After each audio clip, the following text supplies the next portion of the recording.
Nesse caso em concreto, a esposa do cantor sertanejo, ela possui uma autorização de residência formal nos Estados Unidos para residir nesse país. Então, nesse caso, não ocorrerá a deportação, né? Nesse caso, o que que se passa? Ela responde aí por 3 delitos, né? Teria o delito mais grave, que, enfim, ensejou aí a detenção dela na ocasião no qual ela foi parada pela polícia, que seria a fuga e evasão, né? Que ela tentou, enfim, supostamente fugir dessa viatura sinalizada da polícia, e isso nos Estados Unidos é considerado um crime grave, justamente pelo fato de ignorar, né, ordens de parada, enfim, e tentar aí eludir oficiais que, nesse caso, eles estavam com a, enfim, viatura caracterizada, com luzes e sirenes ativas, e isso nos termos aí do Estatuto da Flórida 316.1935.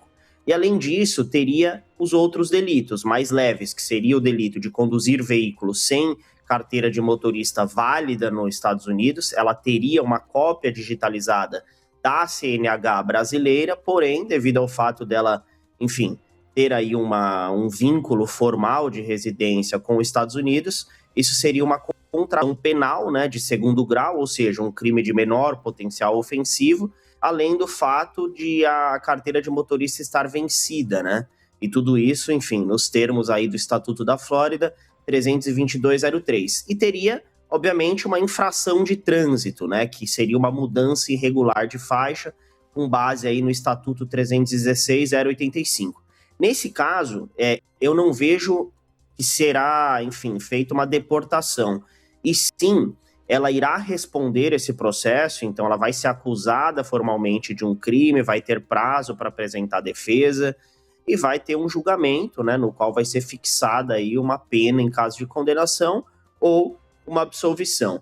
Mas destaco que, nesse caso, ela teve que informar aí um endereço válido nos Estados Unidos para que, caso a justiça queira encontrá-la, intimá-la dos atos processuais, e caso ela, enfim, se mude de endereço, por exemplo, não informe a autoridade judiciária, ou pratique outro ato que descumpra essa formalidade de ter um endereço atualizado no processo, aí sim isso poderia ocasionar aí uma prisão preventiva.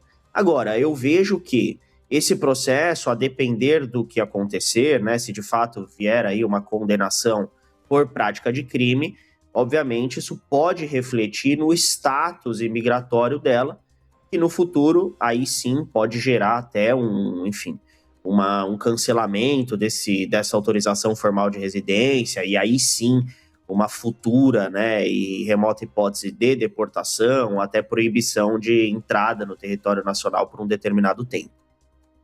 Ô, Eduardo, se o caso da Amanda, né, como tem o caso de milhares de brasileiros, de milhares de estrangeiros imigrantes vivendo nos Estados Unidos, se ela não tivesse com a situação toda regularizada, a deportação seria uma das primeiras vias? Como que os Estados Unidos reagem a esse tipo de ocorrência? Uma pessoa que está ilegal no país é pega cometendo um crime, uma infração, infrações parecidas com o que a Amanda cometeu.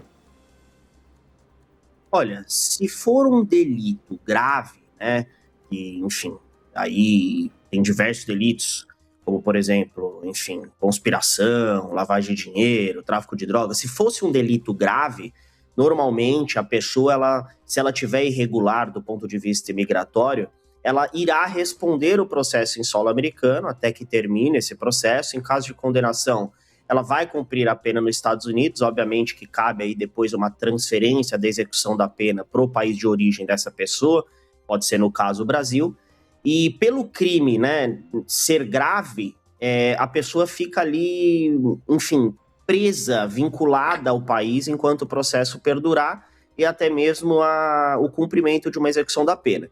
Mas nesse caso, envolvendo uma contraordenação, né, um crime de menor potencial ofensivo, que seria o ato de estar aí conduzindo um veículo sem uma CNH válida e vencida e ter mudado de faixa, eu vejo que esse delito em si seria também um delito leve, né, uma contraordenação, como a própria legislação diz, e nesse caso poderia sim culminar aí numa deportação, porque não teria um crime grave ao ponto de prender a pessoa para que ela responda esse processo em solo americano até o fim, porém, esse delito, né, de fugir, da suposta fuga, né, e de se evadir do local, aí já é um delito um pouco mais grave nos Estados Unidos, que poderia aí, enfim, culminar numa prisão, e até mesmo se ela não tivesse um vínculo formal com os Estados Unidos, poderia, né, continuar presa, e obviamente, em paralelo, poderia sim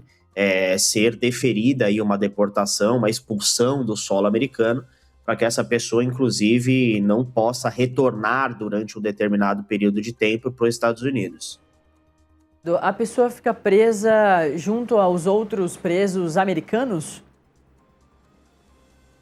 Nesse caso, o que acontece? Se fosse aí só os delitos mais leves e tivesse uma decisão de cunho migratório para expulsão, deportação do território americano, ficaria alojada aí num centro de detenção para imigrantes. Porém, com o crime de fuga, aí já poderia sim ser submetido a um regime prisional dentro do sistema prisional com outros indivíduos de nacionalidade americana ou até diversas. E ela tem acesso a advogados brasileiros? Como pode ser feita essa defesa? E a família também pode ir visitar, assim como um preso americano recebe? Olha, visita de familiares, todo preso tem direito a receber visita de familiares. Obviamente que cada sistema prisional, cada prisão, tem o seu regimento interno, a sua forma de funcionar, quais documentos os familiares têm que enviar, qual o processo de validação e autorização que os familiares devem passar, mas sempre tem direito à visita de familiares, obviamente. Isso é uma questão que envolve até, enfim, direitos humanos e princípios fundamentais que são garantidos, né, a uma pessoa presa. E de outro lado, como o processo em questão envolve, né, supostamente prática de crime dentro do território americano, essa pessoa faz jus a constituir um advogado americano que tenha poderes para atuar dentro daquele distrito. Então, nesse caso, um advogado brasileiro não pode atuar diretamente no processo, já que não tem aí uma ordem dos advogados dos Estados Unidos, e com isso não poderia estar atuando nesse processo em questão. Obviamente, é comum que advogados de confiança da família, por exemplo, nesse caso do Brasil, prestem um suporte, um auxílio, né, para o advogado, para a família e para o próprio preso, enquanto esse processo perdura. Mas a atuação processual, a pessoa tem direito a constituir e contratar um advogado particular nos Estados Unidos, ou, se não contratar, vai ser nomeado um defensor público, e o processo vai ter aí a tramitação, sempre prezando, né, pela ampla defesa, contraditório, devido ao processo legal e, sobretudo, a busca da verdade real. Eu pergunto também porque, com tudo isso que a gente vem falando sobre o ICE, né, a agência ali de imigração e alfândega dos Estados Unidos, a gente percebe que o tratamento em relação aos imigrantes fica evidente que é muito mais violento, muito mais combativo. E quando o caso da Amanda surgiu, muita gente relacionou isso, né? Nossa, mas já pensou se o ICE encontrasse com a Amanda, a situação seria muito provavelmente diferente, a partir de tudo que a gente vê relatado. E vale a gente sempre reforçar que as mortes que foram registradas pelo ICE, que ficaram muito famosas nos últimos tempos, foram mortes de americanos durante protestos ali, que esses americanos não concordavam com como os agentes estavam reagindo ali às situações. Também já tem diversas informações de, por exemplo, criança de 5 anos que ficou desaparecida um tempo justamente para o ICE conseguir capturar os pais delas, e aí em relação a imigrantes mesmo. Então, as pessoas fizeram relações com o ICE. A situação da Amanda seria diferente se ela tivesse sido capturada por um agente do ICE?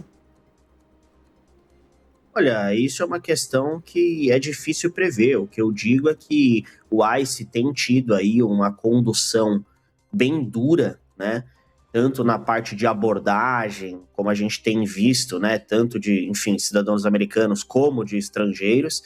E essa política é, sobretudo, influenciada pelo próprio presidente Donald Trump, já que uma das suas, né, políticas aí nesse governo é uma política dura, né, face à questão imigratória, de expulsão de imigrantes ilegais e até mesmo a dificuldade de se legalizar e entrar em solo americano, obviamente com exceção a turismo, né? Agora, eu vejo que diante de diversos fatos, enfim, casos noticiados na mídia de ação truculenta, né, enfim, em desrespeito aí aos direitos humanos, aos princípios fundamentais, obviamente que coloca uma dúvida e um receio que se tivesse sido o ICE, poderia ter tido aí uma postura mais agressiva e até mesmo uma violação dos direitos humanos e, enfim, a posteriori direitos processuais da Amanda. Agora, enfim, é uma situação bem complicada dentro do solo americano, justamente pelo receio das pessoas de serem tratadas de forma truculenta por parte do ICE. E se aí acontece alguma situação como aconteceu com os americanos em relação ao ICE, aí entra mesmo o direito internacional, que é de acompanhamento dessa situação, né, o Eduardo? Se uma pessoa de outra nacionalidade tem os seus direitos atropelados pelo país em que ela reside, há crises diplomáticas, né, quando uma coisa dessa acontece. Há crises diplomáticas e aí sim, o advogado, por exemplo, brasileiro pode sim fazer uma atuação justamente prezando pelas garantias dos direitos humanos, princípios fundamentais, liberdades individuais, justamente para tentar com que esse cidadão, no caso brasileiro, tenha as garantias respeitadas em solo estrangeiro. E nesse caso é importante, sobretudo, obviamente, a atuação de um especialista no qual tem o conhecimento tanto técnico quanto prático envolvendo essa questão do direito internacional, que é uma questão muito complexa, já que envolvem aí leis de outros países, tratados, convenções e até mesmo questões aí, por exemplo, na ONU, Corte Interamericana de Direitos Humanos, na Europa, Tribunal Europeu de Direitos Humanos. Então, obviamente, quando acontece uma violação, seja de direitos humanos ou princípios fundamentais, o direito internacional é chamado à baila, né?